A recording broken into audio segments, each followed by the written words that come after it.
भाजपा के लिए जरूरी है डर धमका के ये वो बिना काम के अगर राजनीति करनी है तो डराना धमकाना जेल भेजना लोगों को अपने फेवर में करना। 2 साल होने को जा रहे हैं, बिजली के निजाम में बेहतरी नहीं हुई, स्कूलों का हुलिया नहीं बदल पाए, हॉस्टल के अंदर डॉक्टर नहीं दे पाए। अरे हम भी तो वोट लेकर आए थे, वो मुख्यमंत्री बने, मैं एमएलए बना।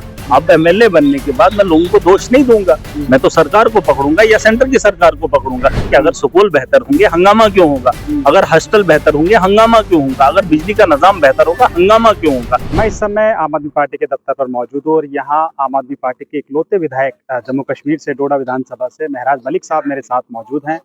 उनसे बात करते हैं। एक बहुत लंबी एक तरीके से इनकी अगर हम भाषा में गए तो जेल यात्रा से आए हैं, क्योंकि जेल जो है वो संघर्ष की एक निशानी है। क्योंकि सरकार में अगर जेल नहीं गए आप तो समझो कि आपके ऊपर बहुत सारे सवाल है, क्योंकि आप सवाल पूछेंगे तो जेल तो आपको जाना ही पड़ेगा। महराज मलिक साहब ये बताइए कि सबसे पहले तो आप बहुत बहुमत से, बहुत अच्छे बहुमत से आप जीते, तो कैसे रहा ये आपका जीत? हाँ देखिए, जीत हार का मतलब नहीं है, बस देश के अंदर जो हो रहा है वो इम्पोर्टेंट है हमारे लिए।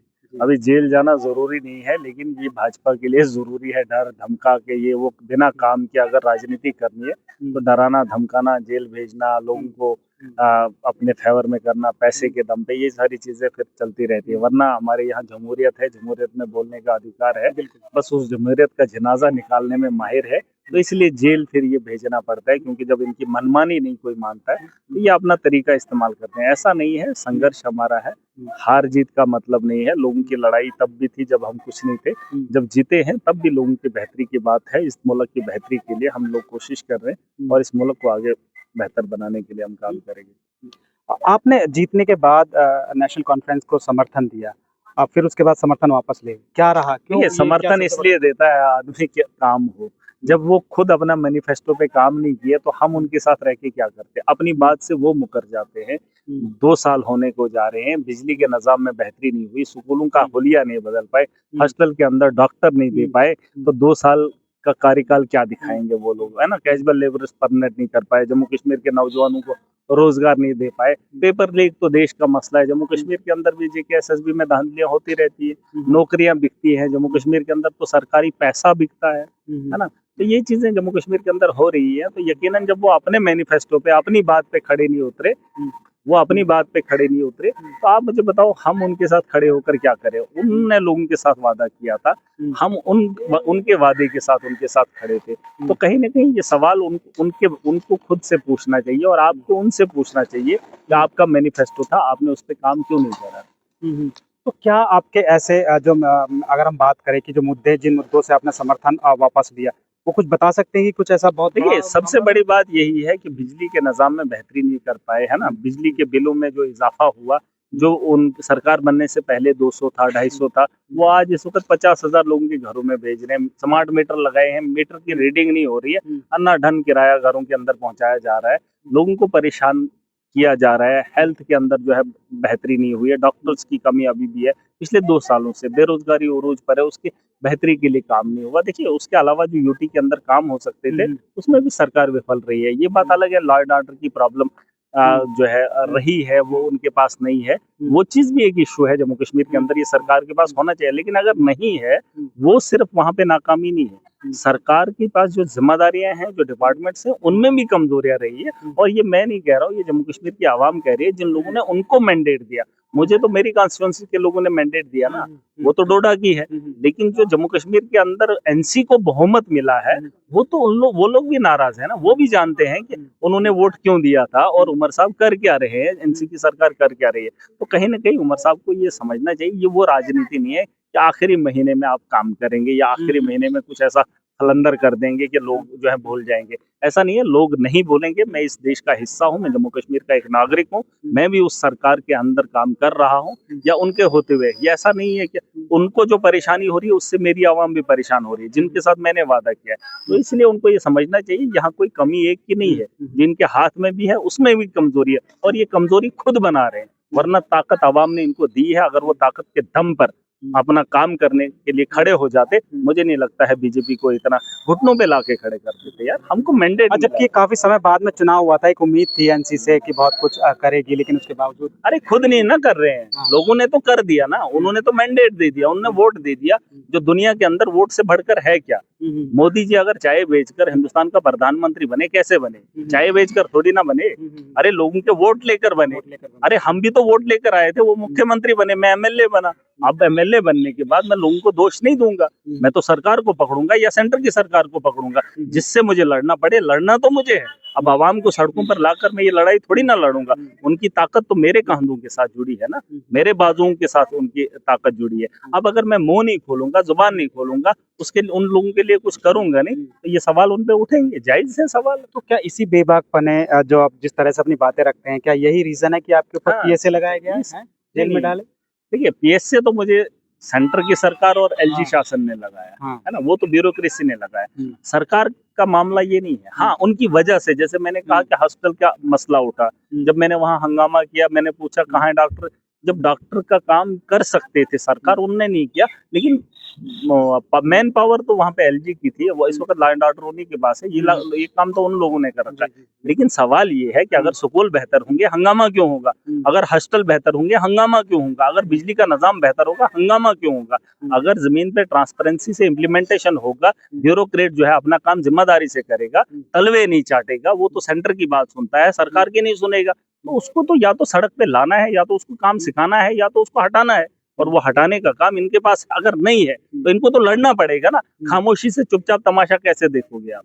एक ब्यूरोक्रेट को आप खुले सांड की तरह उस इलाके के अंदर कैसे छोड़ सकते हो? हालांकि उसको उस डिपार्टमेंट की अगर जिम्मेदारी है, उसको उस हिसाब से काम करना पड़ेगा, या तो करवाना है या तो करना। अरे अगर उमर अब्दुल्ला नहीं करवा सकता, एक आम आदमी कितना परेशान है? अगर एक चीफ मिनिस्टर यूटी का या स्टेट का या किसी का भी परेशान है, मुझे बताओ उस इलाके का, उस स्टेट का एक आम आदमी कितने खौफ में जी रहा है? अरे उस खौफ को आपने पैदा किया, आप अपने सर ले रहे हो, ये खौफ उनके दिलों में पैदा करो कि आपके पास ताकत है। अगर आप ताकत का एहसास, आवाम की ताकत को इस तरीके से नीलाम करोगे, महराज ऐसा नहीं होने देगा। महराज आवाम की ताकत को जानता है, मैं मानता हूँ, और इस दुनिया के अंदर वोट की ताकत सबसे बड़ी है। जिस ताकत से ट्रंप बनता है, जिस ताकत से मोदी बना है, जिस ताकत से महराज बना है, वो वोट की ताकत है। 18 साल का जो नौजवान जो वोट डालता है, उसकी सोच मेरे साथ है, उसका वजूद मेरे साथ है, और उस वजूद के दम पे हम जम्मू कश्मीर के साथ साथ देश को भी बेहतर बनाने का काम करेंगे। अच्छा, एक सवाल ये है कि लगातार जो पेपर लीक का मामला है, आपने भी कहा, वो बढ़ता जा रहा है। पिछले 10 सालों की अगर बात करें, 89 के आसपास लीक थोड़ी है, बिक रहा है। अरे ये सट्टा है, मतलब 10 का 100, 20 का 10,000, ये सट्टा है, कमाई है, सुखी कमाई है। मतलब एक को दे दो, ले लो, इसमें क्या है? ये तो बिक रहा है, बिक्री तो, और देश बिक रहा है, तो पेपर क्या बिकेगा? यहाँ तो देश, अरे आप पेपर की क्या बात कर रहे हो? वो तो कागज है, यहाँ तो देश बेच रहे हैं।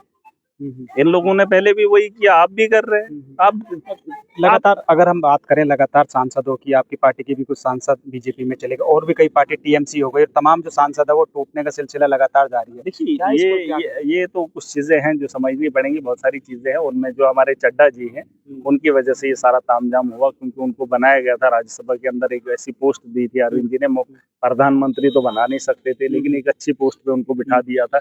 हिंदुस्तान के सबसे बड़े घर की जिम्मेदारी उनको दे रखी थी, लेकिन उनकी शादी हुई थी, जैसे मैंने कहा है, वो पार्टी नहीं छोड़ते। राघव चड्डा वो राज्यसभा मेंबरों को नहीं लेते अपने साथ, क्योंकि उनकी शादी, हम क्रांतिकारी लोग थे, हम देश को बनाने के लिए आए थे। वो एंटरटेनमेंट लोग हैं, है ना, वो एंटरटेन करते थे। उनका और इनका जो मिलन हो गया, तो ये सारा जो है फिर वो खेला ही हो गया, ये फिल्म ही हो गई, फिर फिल्म ही बन गई, फिल्म बना दी। आपकी पार्टी के अलावा भी बात करें तो लगातार और पार्टी में टूट हो रही है, क्या इसके पीछे क्या समझते हैं? बीजेपी की सोच है, आइडियोलॉजी है, वो सोचते हैं कि इनको तोड़ के हम राजनीति करते रहेंगे। अरे देश को बनाओ, लोगों को, छोटे छोटे लोगों को, उनकी जरूरियात को समझो, उनको आप बेहतर जिंदगी दे दो। आपको तोड़ने की जरूरत नहीं है, आपके मुखालिफ खड़े ही नहीं होंगे कोई।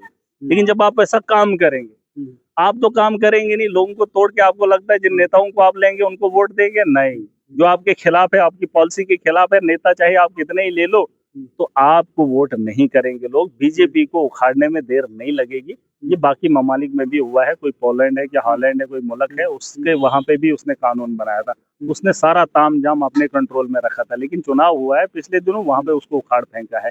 ऐसा नहीं है। इस दुनिया को चलाने वाला एक और है जिसने इस कायनात को बनाया है। तो इसके खौफ से डरना चाहिए। दुनिया के अंदर इंसान जिंदा नहीं रहेगा। अपनी सोच उतना ही करो जो आपको लोगों की बेहतरी के लिए है। जिस वक्त आप लोगों का गला घोंटेंगे, लोगों को मतलब लोगों के हुकूक छीनोगे और अपनी सत्ता को बचाने के लिए काम करोगे, उस दिन वो नाराज हो गया। नीचे वाले तो नाराज होंगे चलेगा, लेकिन ऊपर वाला गलती से नाराज हो गया तो दुनिया ही एक आखिरी सवाल, अब क्या आपकी प्लानिंग है आम आदमी पार्टी को देखिए, लेकर? हमारी राज्य प्लानिंग में, यही है जम्मू कि देश कश्मीर के अंदर बदलाव कैसे आए, बेहतरी कैसे हो, जम्मू कश्मीर खुशहाल कैसे बने, में जो युवाओं को जरूरियात- रोजगार कैसे मिले, बिल्कुल क्योंकि बहुत बड़ा बिल्कुल मुद्दा है बिल्कुल, जम्मू बहुत बड़ी कश्मीर नहीं, रोजगार क्यों नहीं मिल रहा है, वो पॉलिसीज गलत है। वरना पैसे की कमी देश के अंदर नहीं है, लेकिन पैसे का इस्तेमाल कहाँ हो रहा है वो गलत है। जी। और जिस दिन पॉलिसी बनाने वाले अच्छे लोग इस देश को चलाएंगे तो यकीनन बेरोजगारी का खात्मा होगा। और हमारा देश इतना मतलब है कि शक्ति है इसको कि इतने लोगों को जो है रोजगार दे सकता है, अपने देश के लोगों को आगे बढ़ाने में काम कर सकता है। लेकिन असल में मकसद ये है कि वो नेता भी चाहिए, वो लोग भी चाहिए। ये तो अपने घर बना रहे हैं, कुछ लोग बन रहे हैं देश के अंदर, लूट रहे हैं, लेकिन ये बात कौन समझ रहा है ना? नौजवान पढ़ रहा है नौकरी के लिए और मांग किससे रहा है? गधे से। अरे कुर्सी पे बैठा गधा है तो आप उससे उम्मीद थोड़ी करोगे सुबह का दूध के लिए, चाय के लिए दूध निकालेंगे। गधे को जाएंगे तो लात मारेगा, गाय होगी तो दूध देगी ना। अच्छा आदमी होगा तो वो देश की बेहतरी के लिए और युवाओं की बेहतरी के लिए काम करेगा। बहुत बहुत शुक्रिया हमसे बात करने के लिए। तो आपने सुना किस तरह से महराज मलिक जो जम्मू कश्मीर के डोडा से आते हैं और आम आदमी पार्टी के इकलौते विधायक हैं।